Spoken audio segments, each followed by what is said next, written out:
اعوذ باللہ من الشیطان الرجیم بسم اللہ الرحمن الرحیم۔ محترم ناظرین و سامعین کرام، السلام علیکم ورحمۃ اللہ وبرکاتہ۔ سامعین کرام، سوال یہ ہے کہ اگر گھر کے اندر چند افراد موجود ہیں اور ہر سال یہ طریقہ کار اختیار کیا جاتا ہے کہ ایک سال فلاں کی طرف سے، دوسرے سال فلاں کی طرف سے اور تیسرے سال فلاں کی طرف سے قربانی کی جائے گی، کیا یہ طریقہ کار شرعاً درست ہے یا نہیں ہے؟ تو اس کا جواب یہ ہے کہ سب سے پہلے جو گھر کے اندر جتنے بھی بالغ افراد ہیں ان میں دیکھا جائے گا کہ قربانی کی شرائط ان میں پائی جا رہی ہیں یا پھر نہیں پائی جا رہی۔ اگر شرائط پائی جا رہی ہیں، اب اگر وہ 2 افراد ہیں، 3 افراد ہیں، 4 افراد ہیں، جس فرد کے اندر قربانی کی شرائط پائی جائے گی اس فرد پر قربانی بھی واجب ہوتی جائے گی۔ اب اگر کسی کے گھر میں مثال کے طور پر باپ ہے، ماں ہے، بیٹا ہے بالغ اور بیٹی ہے بالغ، اب 4 افراد ہیں۔ اب اگر باپ کے پاس نصاب پورا ہے تو باپ پر قربانی واجب ہے، باقی 3 پر نہیں ہے۔ اگر باپ اور ماں دونوں کے پاس نصاب مکمل ہے، باقی بیٹا بیٹی کے پاس نہیں ہے، تو باپ اور ماں دونوں پر الگ الگ قربانی واجب ہے، باقی 2 پر نہیں ہے۔ اسی طریقے سے بیٹا اور بیٹی کے پاس نصاب ہے، ماں باپ کے پاس نہیں ہے، تو بیٹا اور بیٹی پر قربانی واجب ہے، ماں باپ پر قربانی واجب نہیں ہے۔ اکثر ہمارے یہاں یوں طریقہ کار اختیار کیا جاتا ہے کہ ایک سال باپ کی طرف سے، دوسرے سال اس کی زوجہ کی طرف سے، تیسرے سال بیٹے کی طرف سے۔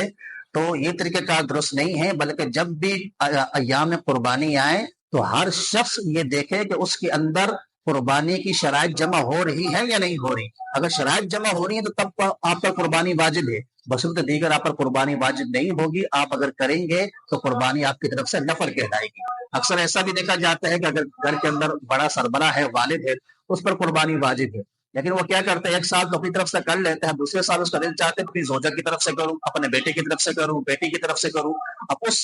پر ہر سال واجب ہو رہی ہے، لیکن دوسرے سال وہ کیا کرتا ہے، دوسری کی طرف سے کر رہا ہوتا ہے، حالانکہ دوسرے پر واجب نہیں ہے۔ تو اب دوسری کی طرف سے یہ تو نفل کہلائے گی، لیکن اب یہ اللہ تبارک و تعالیٰ کی بارگاہ میں سب گناہگار کہلائے گا، کیونکہ اس پر تو قربانی واجب تھی، تو اس کو کرنا ضروری تھا، دیگر جس پر واجب ہے اس کو کرنا ضروری نہیں تھا۔ ہاں، اگر دیگر میں بھی شرائط پائی جا رہی ہیں، بیٹا میں، بیٹی میں، اور گھر میں بہو ہے، دیگر جو